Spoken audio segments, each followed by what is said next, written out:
आज नाउन के सेगमेंट को आगे बढ़ा रहे हैं हम लोग और आगे हम जो सीखने वाले हैं नाउन के सेगमेंट में वो है बहुत इंपॉर्टेंट चैप्टर है and that is countable and uncountable nouns. ठीक है, countable and uncountable.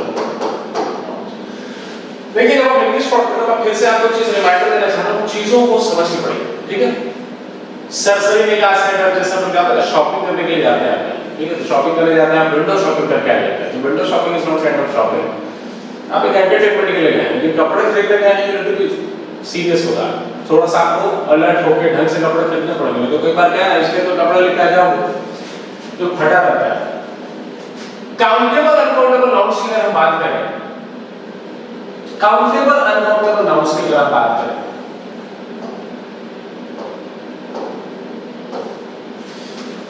So very important content dear friends, आप सभी को बहुत गुड मॉर्निंग डियर फ्रेंड्स। आज हम लोग नाउन की कैटेगरी में आगे बढ़ रहे हैं। नाउन के जिस सेगमेंट को आज हम लोग छेड़ने वाले हैं उस सेगमेंट का नाम है काउंटेबल एंड अनकाउंटेबल नाउन्स। ठीक है जी, काउंटेबल एंड अनकाउंटेबल नाउन्स। देखो एक चीज फिर से समझ लेना, मैं फिर से बोल रहा हूं, चीजों को समझना है और सीखना है। ठीक है, रटना नहीं। I am not here to tell you to मतलब द चैप्टर्स। ठीक है, रटना नहीं, चीजों को समझ के पढ़ो। अब देखो हमने पढ़ा countable, countable from the name itself, नाम से ही बता रहा है काउंटेबल का मतलब क्या होता है, जिसे आप काउंट भी कर सकते हैं। अच्छा मान लीजिए मैं एक एग्जांपल आपको दे दिया, मैंने लिख दिया एक बॉक्स। ठीक है, एक बॉक्स मैंने लिख दिया। अब ये जो वर्ड बॉक्स है ना, नाउन हमें पता है, noun is a naming word. Box होंगे, आपके पास 5 और बॉक्स होंगे, तो आप इसी बॉक्स को बना दोगे बॉक्सेस। इसी बॉक्स को आप बना दोगे बॉक्सेस। अच्छा आपने जो बॉक्सेस लिखा था, आपको पता है कि किसी भी नाउन के लास्ट में आपको क्या मिल जाए, ये लेटर मिल जाए एक्स, तो आप उसका जो प्लूरल है वो कैसे बनाते हैं, ये से बनाते हैं। दिस वी ऑलरेडी हम पढ़ चुके सिंगुलर प्लूरल। तो हमने बॉक्स का बनाते हैं बॉक्सेस, और हम बॉक्स को गिन सकते हैं इन द सेंस हम इसे काउंट कर सकते हैं कि एक है अनेक है। तो हिंदी में हम इसे कहते हैं एक वचन और इसे कहते हैं हमने बहुवचन। ठीक है, लेट्स से मैं इस पेन से लिख रहा हूं, मैंने लिख दिया पेन। अब इस पेन का अगर मुझे प्लूरल बनाना है तो हमने कह दिया pens. Most of the nouns in English, बहुत सारे ऐसे मेजॉरिटी हैं नाउन के जिसे हम सिर्फ एस लगाते हैं और वो क्या बन जाता है प्लूरल। तो आपके पास अगर एक पेन है या बहुत सारे पेन है, आप इसे काउंट कर सकते हैं। ठीक है, तो आप अगर काउंट कर सकते हैं तो आपने इसमें क्या लगा दिया, एस लगा दिया, ये बन गया उसका प्लूरल। तो ये हो गया काउंटेबल की कैटेगरी में चला गया। मान लीजिए मैं लिखूं एक वर्ड लिख दिया मैंने आपके लिए स्विच। अब इस स्विच का प्लूरल होता है स्विचेस। ठीक है, इस स्विच का प्लूरल होता है स्विचेस। किसी भी नाउन के जिसके लास्ट में आपको क्या मिले, ch मिले, sh मिले, हम ऑलरेडी पढ़ चुके हैं, तो हम उसे प्लूरल कैसे बनाते हैं, yes। तो आपके पास एक स्विच है, आपके पास बहुत सारे स्विच हैं, आपने उसे गिना और आपने उसे बना दिया स्विचेस। तो स्विच से बन गया स्विचेस, काउंटेबल है, हम इसे गिन सकते हैं। मान लीजिए इसी कैटेगरी में वर्ड में लिख दो चेयर। तो चेयर आपके पास रखा हुआ है। ठीक है, एक चेयर है तो भी आप बता सकते हैं, आपके पास बहुत सारे चेयर्स हैं तो आप बता सकते हैं चेयर्स। दिक्कत यहां पर नहीं आती। ठीक है, दिक्कत यहां पर नहीं आती, ये कुछ ऐसी कैटेगरी जो बहुत आसान होता है समझने में कि कोई भी चीज जिसे हम काउंट कर सकते हैं, दैट इज काउंटेबल। अब एक चीज जो हमें ध्यान से समझनी है वो ये है कि फिर अनकाउंटेबल नाउन्स क्या है। देखो इस अनकाउंटेबल को नॉन काउंटेबल में कुछ किताबें लिखती हैं। ठीक है, तो इसमें रोने का नहीं मतलब है ना कि नॉन को लिख दिया, किताब का खंड लग कर आ जाएगा, करने लग गए, घर में मम्मी पापा को बोलती है किताब बदल कर, इसलिए मतलब बकैती मत करने लग जाना। ठीक है, तो अनकाउंटेबल या नॉन काउंटेबल बहुत सारी किताबें आजकल लिखने लगी हैं, उनको अच्छा लगता है लिखना, वी विल एंजॉय दैट। तो या तो बोल सकते हो आप अनकाउंटेबल नाउन, या तो आप बोल सकते हैं नॉन काउंटेबल नाउन्स। पहली चीज तो ये, इसमें कोई दिक्कत नहीं होनी चाहिए। दूसरी बात, अब नॉन काउंटेबल या अनकाउंटेबल नाउन को हमें समझना है, तो इसे बड़े ध्यान से समझने की कोशिश करना। इंपॉर्टेंट यही है, देखो जो चीज समझ में नहीं आ रही ना तो थोड़ा ध्यान बढ़ा के चलना। देखिए एक चीज से समझते हैं नॉन काउंटेबल नाउन्स होते हैं। देखो इसे आप गिनने का पहली चीज काउंट नहीं कर पाओ। मैंने एक वर्ड लिखा राइस। ठीक, मैंने एक वर्ड लिख दिया राइस। अब इस वर्ड को अगर मैं आपसे पूछूं ये काउंटेबल है या अनकाउंटेबल है, ठीक है, या काउंटेबल नाउन है काउंटेबल नाउन, तो काउंटेबल नाउन है अनकाउंटेबल नाउन हमें समझना है, थोड़ा समझने की कोशिश करते हैं। अब देखो ये जो वर्ड है ना राइस, इसे यहां से इस तरीके से समझना पड़ेगा। सबसे पहले अप्रोच को समझना। देखो अगर मुझे पता करना है कि काउंटेबल है अनकाउंटेबल है, मैं एक क्वेश्चन पूछूंगा, क्या मैं आपसे ये कह सकता हूं कि एक राइस दे दो, दो राइस दे दो, तीन राइस दे दो, चार राइस दे दो? क्या ऐसा बोल रहा हूं? जस्ट फाइंड आउट जॉब है जो मुझे सुन रहा है। दोस्त जो listening to me please tell me, जो मुझे सुन रहे हैं ध्यानपूर्वक बताइए, क्या आप कभी ऐसा बोल पाओगे एक राइस दे दो, दो राइस दे दो, तीन राइस दे दो, चार राइस दे दो? अब देखो अगर ध्यान से आप सुन रहे हो तो आप ऐसा बोल नहीं पाओगे। अगर आप ऐसा बोल नहीं पाओगे तो फिर ये होगी हमारी अनकाउंटेबल नाउन। ये अनकाउंटेबल नाउन की कैटेगरी चाहिए। बेसिकली हमने जो नाउन की कैटेगरी पास में पढ़ी है ना, उसमें एक चीज याद रखना है, हमेशा आपने देखा होगा मैप, ठीक है, आपने बहुत सारे देखे होंगे मैप। इस तीन वर्ड से समझ में आता है कि जो मटेरियल की कैटेगरी से आता है, मटेरियल नाउन होते हैं वन काउंटेबल होते हैं, जो एब्स्ट्रैक्ट नाउन होते हैं वन काउंटेबल नाउन होते हैं, और प्रॉपर नाउन हमेशा सिंगुलर होते हैं क्योंकि वो किसी स्पेसिफिक चीज के नेम को पॉइंट आउट करते हैं। अगर मैंने नाउन को ढंग से प्रीवियस क्लासेस की जो प्रीवियस वीडियोस हो गए, प्रीवियस मॉड्यूल्स वगैरह आपने ध्यान से पढ़ा है, तो हमने पांच कैटेगरी पढ़ी noun: proper noun, common noun, abstract noun, collective noun, material noun. इन पांचों में जो हमारे अनकाउंटेबल नाउन है ना, वो किस कैटेगरी से निकल के आते हैं? देखो, मटेरियल नाउन, एब्स्ट्रैक्ट नाउन और प्रॉपर नाउन। प्रॉपर नाउन इसलिए हो जाता है क्योंकि वो हमेशा सिंगुलर होंगे, कोई एक है, किसी स्पेसिफिक चीज का नाम है, इसलिए वो हो गया अनकाउंटेबल क्योंकि वो है ही नहीं। एब्स्ट्रैक्ट नाउन की बात करूं तो एब्स्ट्रैक्ट नाउन हम ऑलरेडी पढ़ चुके हैं, कहां से निकल के आते हैं? एक तो निकल के आते हैं कॉमन नाउन से, जैसे हमने एग्जांपल पढ़ा था चाइल्ड, अब इसी से बन गया चाइल्डहुड, ठीक। तो ये हो गया हमारे कॉमन नाउन की कैटेगरी, ठीक। हमने पढ़ चुका है कि हम इसकी कैटेगरी कहां से निकल जाती है? वर्ब से। जैसे हमने पढ़ा, मान लीजिए ओबे, ओबे वर्ड है, इसी से बना ओबीडियंस, तो कॉमन नाउन से निकल के कैटेगरी आई, वर्ब से निकल के कैटेगरी आई। एक और हमने पढ़ा था एडजेक्टिव, एडजेक्टिव की कैटेगरी से निकल के, जैसे मान लीजिए मैंने वर्ड लिखी स्ट्रांग, तो स्ट्रांग की करस्पॉन्डिंग जो एब्स्ट्रैक्ट नाउन होगी वो क्या होगी? स्ट्रेंथ। तो ये जो आपके एब्स्ट्रैक्ट नाउन होते हैं, ठीक है, एब्स्ट्रैक्ट नाउन, मटेरियल नाउन और प्रॉपर नाउन, ये तीनों अनकाउंटेबल नाउन की कैटेगरी में आते हैं। अगर हमें कभी भी वर्ड्स दिया जाए और हमें ये पूछा जाए कि ये अनकाउंटेबल है काउंटेबल है, तो सबसे पहले हमें चेक कर लेना है कि काउंटेबल होते हैं या अनकाउंटेबल होते हैं, ठीक है। वो किस तरीके से आप चेक कर पाओगे? अगर इस कैटेगरी से निकल के आ रहे हैं तो वो अनकाउंटेबल नाउन होंगे। मैंने एक सेंटेंस लिखा, देखिए ध्यान से समझिए, मैंने एक सेंटेंस लिखा, I bought a soap from the local market. हमने सेंटेंस लिख दिया, bought a soap from the local market. अब इस सेंटेंस को अगर आप ठीक समझ पा रहे हो तो देखो ध्यान से, मैंने यहाँ जो सोप लिखा है ना, ठीक है, जो सोप लिखा है ना, ये एक सब्सटेंस है, मतलब ये हो गया मटेरियल। अब अगर ये मटेरियल है तो इसके पहले मैं आर्टिकल ए एन नहीं लगा पाऊंगा। ध्यान से समझना, आप आर्टिकल ए एन उनके पीछे लगाते हैं जो काउंटेबल नाउन होते हैं। अब अगर मैंने यहां लिख दिया मटेरियल, ठीक है, यहां हो गया मटेरियल, सो क्या होता है? मटेरियल नाउन है। अब अगर ये मटेरियल नाउन है तो इसके पहले आप नहीं लगा पाओगे। जैसे ही आप अनकाउंटेबल नाउन को सीख लेते हैं तो आपको समझ में आने लग जाता है कि कहां-कहां हम इंग्लिश में लिखने में गलतियां करते हैं। From that point of view it is very important to understand countable noun and uncountable noun. Countable nouns के पहले आप ये लगा सकते हैं, आर्टिकल एन का प्रयोग हम काउंटेबल नाउन के पहले करते हैं, लेकिन अनकाउंटेबल नाउन के पहले एन का प्रयोग नहीं करते क्योंकि बेसिकली इसका मतलब होता है एक। ये एक मीनिंग है इसका, हमेशा इसका मतलब एक नहीं होता। तो अगर मैं लिख रहा हूं I got a soap, I got a soap का मतलब मैं बताना चाह रहा हूं कि मैंने एक सोप खरीदा। भाई मैंने एक सोप कैसे बोल पाऊंगा? क्यों नहीं बोल पाऊंगा? क्योंकि अगर एक है तो अनेक नहीं होगा। अच्छा, ये सोप है मटेरियल नाउन हम अभी पढ़े कि क्या होता है? अनकाउंटेबल नाउन होता है। अगर ये अनकाउंटेबल नाउन है तो इसके पहले मैं नहीं लगा पाऊंगा, तो मुझे बोलना चाहिए I got soap from the local market. दूसरे तरीके से भी अगर आप इसे समझने की कोशिश करो, थोड़ा इंटरेस्टिंग अगर आपको लग रहा है तो काम करना घर में किसी भी शॉप को जाकर चेक कर लेना, उसके पीछे आपको लिखा मिलेगा वेट, उसका वेट केजी में आपको या ग्राम में आपको लिखा मिलता है।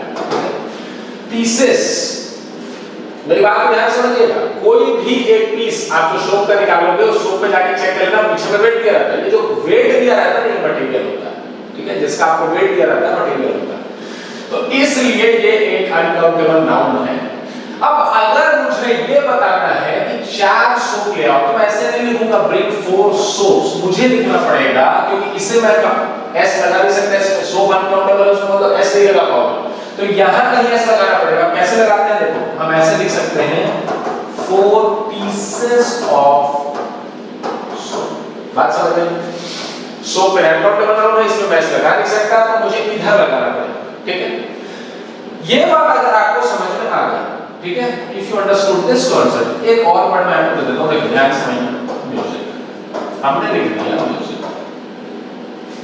अब देखो ध्यान से, म्यूजिक जो है ना अनकाउंटेबल नाउन, ठीक है? अब अभी हमने ये सिखाया कि कैसे चेक कर लेना इसको, ठीक है, कैसे चेक कर लेना। अभी इसको ऐसा बोल पाओ, एक म्यूजिक लिया, दो म्यूजिक लिया, तीन म्यूजिक लिया, नहीं बोलते ना, इसका मतलब कि बेसिकली है अनकाउंटेबल नाउन। अच्छा, अनकाउंटेबल नाउन है तो इसे कभी भी आप ऐसे नहीं बना पाओगे, तो मुझे क्या करना पड़ेगा, one piece of music, this is a beautiful piece of music.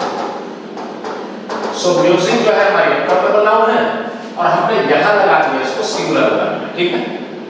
अगर एक से ज्यादा है तो हम लिखते हैं beautiful pieces of music, beautiful pieces of music, मतलब आपने म्यूजिक का कलेक्शन दे दिया, ये हो पीसेस कलेक्शन हो गया। आपने किसी को कोई सीडी दे दी और उसमें बहुत सारा म्यूजिक है, तो यहाँ पे ये पीसेस ऑफ म्यूजिक। अब मुझे लगता है आपको समझ में आ रहा होगा कि काउंटेबल नाउन और अनकाउंटेबल नाउन क्या है। तो हमें ध्यान से कुछ चीजों को ध्यान में रखना है। Basically material noun, abstract noun और प्रॉपर नाउन की कैटेगरी से निकल के आते हैं, और इसका इंपॉर्टेंस इसलिए भी है क्योंकि हम जब इंग्लिश लिखते हैं तो हमें समझ में आना चाहिए किसके पहले एयर लगाना है, किसके पहले एयर नहीं लगाना है। तो काउंटेबल नाउन को पहले एयर लगाओगे, अनकाउंटेबल नाउन को पहले एयर नहीं लगा पाओगे, ठीक है? इसी बात को थोड़ा सा मैं आगे लेके चलता हूं, and let's try to understand इसको थोड़ा और गहराई में समझते हैं। मैं एक सेंटेंस लिख देता हूं, देखिए। मान लीजिए मैंने लिखा एक वर्ड मैंने लिया है, ठीक है? अब अगर आप खाना खा रहे हैं, ठीक है, और आपके प्लेट में अचानक आपने देख लिए 2 बाल, ठीक है, आपने देख लिए 2 बाल, ठीक है, तो आपने इंग्लिश में बोल दिया I don't want to eat, it has 2 hairs, ठीक है? मान लीजिए मुझे ऐसा बोला ना, प्लेट हैज 2 hairs। अब यहां आपने यूज कर ली s, ठीक है? अब आप उससे बोल सकते हैं सर यहां तो हमने s यूज किया, ठीक है, द प्लेट हैज 2 hairs, क्योंकि मैं तो लिख सकता हूं ना कि 1 बाल और ये 2 बाल, तो 2 बाल थे, आपने बहुत प्यार से देख लिया, गिन लिया, समझ लिया, आप बाल को देख लिया, कुछ आप दिमाग में लगा लिया कि बाल क्या है, कहां से आया, किसका हो सकता है, ये सब आप सोचने लगे हो, ठीक है? उतना मत सोचो, यहां तो आपने पढ़ा है, आपने बोला कि हम तो ऐसा लिखते हैं। मान लीजिए मैं और सेंटेंस लिख देता हूं, इसी वर्ड में और सेंटेंस लिख देता हूं, ठीक है? ये तो एक सेंटेंस हो गई, एक और लिख देता हूं। मान लीजिए मैंने लिखा he has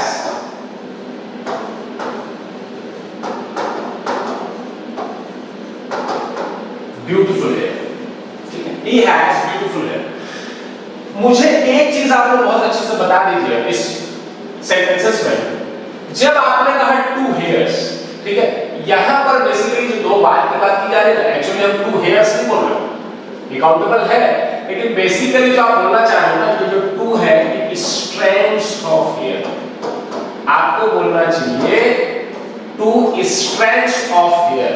ये जो 2 बाल है ना, तो आपको यूज करना चाहिए 2 strands of hair, क्योंकि hair जो होता है ना अनकाउंटेबल नाउन होता है, hair बेसिकली अनकाउंटेबल नाउन होता है, तो आपको इस अनकाउंटेबल नाउन का मतलब रहना चाहिए, आपको जो भी इसे प्लूरल बनाने के लिए अगर कुछ यूज करना है तो आपको बोलना चाहिए 2 strands of hair। ये हो गई आपकी 2, एक से ज्यादा, इसी एक से ज्यादा के लिए आपने क्या लगा दिया, स्ट्रैंड में लगा दिया स्ट्रैंड। सो बेसिकली जो बाल होते हैं ना वो स्ट्रैंड होता है, so it has 2 strands of hair, इसको आपको अनकाउंटेबल नाउन में लिखना चाहिए। तो इस तरीके से आपने यहां इस हेयर को बना दिया काउंटेबल नाउन, ठीक है? यहां आपने इसे क्या बना दिया, काउंटेबल नाउन बना दिया, 2 strands of hair लिख दिया, तो ये हो गया काउंटेबल नाउन। लेकिन अगर मुझे बोलना है he has beautiful hair, तो यहां मैंने hair जो लिखा है ये अनकाउंटेबल नाउन, ये अनकाउंटेबल नाउन है। यहां पर इसका मतलब क्या है कि जो सिर के ऊपर के सभी बाल, और इसे आप गिन नहीं सकते, तो जब सिर के ऊपर के हम सभी बालों की बात करते हैं that point of time is uncountable noun. लेकिन अगर आपको इस तरीके से बोलना है तो आप लगाइए यहां 2 strands of music, 2 pieces of music, जैसा मैंने आपको बताया इस तरीके से आप लोग इसका इस्तेमाल करें। देखो एक और एग्जांपल से समझाता हूं, इसी चीज को एक और एग्जांपल से समझ लेते हैं। ठीक, सपोज करिए आप ट्रेन में जा रहे हैं और ट्रेन में आप जाते हैं तो अक्सर ऐसा होता है कि आपको पानी प्यास लगती है, आपने दोस्त से बोला दो पानी ले आए। अब देखो ध्यान से पानी मैंने लिख दिया वाटर, हमने लिख दिया वाटर। अब देखो जो वाटर आपने लिखा है ना, तो पानी को आप गिन नहीं सकते। मैं फिर से बोल रहा हूं, एक पानी दो पानी कभी ऐसा बोल पाओगे मुझे प्यास लग रही है सर 5 पानी दे दो, ऐसे आप नहीं बोल पाएंगे। ठीक है, आशिकी का पढ़ाई कर रहा है तो आप ऐसा बोल नहीं पाएंगे। इसका मतलब वाटर जो है ना, वाटर इज अनकाउंटेबल नाउन, ये अनकाउंटेबल नाउन। अब अगर ये अनकाउंटेबल नाउन है तो भाई मैं अगर किसी से मंगाऊंगा पानी तो मैं किस तरीके से मंगाऊंगा? बेसिकली आप बोलते हो जो 3 पानी ले आना, 3 पानी नहीं होता, वो होता है 3 बॉटल्स, होता है 3 bottles of water, 3 bottles of water होता है। तो आप जो मंगाते हैं ना वो इस कंटेनर की बात करते हैं जिसके अंदर पानी होता है। ठीक है, जिसके अंदर पानी होता है उसको मंगाते हैं। तो बेसिकली आपकी अनकाउंटेबल नाउन की जब भी बात हो तो आप याद रखना ये जो लिक्विड्स होते हैं, ठीक है, गैसेस होते हैं, ये अनकाउंटेबल नाउन्स होते हैं। ठीक है, बेसिकली अनकाउंटेबल नाउन होता है। कोई भी आपको मटेरियल यूज करते हैं, जैसे आपका होता है बोर्ड, क्लास में आप लिखते हैं चॉक से। ठीक है, तो ये सारी जो चीजें हैं ना ये अनकाउंटेबल नाउन की कैटेगरी में जाती है। ठीक है, ये सारी चीजें अनकाउंटेबल नाउन। जैसे मान लो मैंने वर्ड लिखा लगेज, मैंने लिखा बैगेज। अब थोड़ा ध्यान से समझना, मैंने आपसे क्या किया लगेज, मैंने कह दिया बैगेज। ये जो लगेज क्या होता है, अपने सारे लगेज ले आओ। तो मान लीजिए आप स्टेशन में बैठे हो और आपके पास 5 बैग, ठीक है, आपके पास 5 बैग, तो इन सभी का अगर मैं कॉमन नाम बोल दूं ना तो ये हो गया लगेज। तो लगेज जो है वो अनकाउंटेबल नाउन, लगेज अनकाउंटेबल, आप गिन सकते हैं बैग्स को। ठीक है, आप गिन सकते हैं बैग्स को, लेकिन लगेज या बैगेज अगर मैं बोलूं तो ये अनकाउंटेबल नाउन है, ये अनकाउंटेबल नाउन है। ठीक है, ये अनकाउंटेबल नाउन। अब जैसे देखो एक वर्ड बताता हूं, फर्नीचर। अब ध्यान से देखो, फर्नीचर आप बोलते हो, फर्नीचर क्या है? कोई भी चीज जो बनी है, आपकी कुर्सी हो गई, आपका टेबल हो गया, आपका सोफा हो गया, आपका दीवान हो गया, ये सारी की सारी चीजें जो है ना, इसका जो कॉमन नेम है वो है फर्नीचर। तो फर्नीचर जो है ना वो इस सभी के कॉन्सेप्ट का नाम है, वो एब्स्ट्रैक्ट है। इस चीज को समझना, फर्नीचर जो है ना वो एक एब्स्ट्रैक्ट है। तो ये फर्नीचर के सारे कॉन्सेप्ट का एक नाम है। तो फर्नीचर में सभी चीजें आ जाती हैं। फर्नीचर को आप नहीं गिनते, आप गिनते हैं कुर्सी को, आप गिनते हैं टेबल को, आप गिनते हैं दीवान को।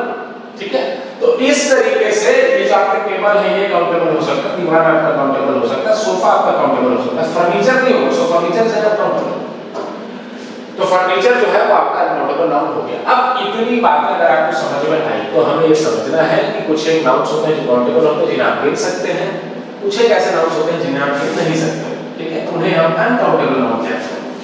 एक छोटे से और एग्जांपल से समझने की कोशिश करते हैं। देखो मान लो मैं बोलूं मनी।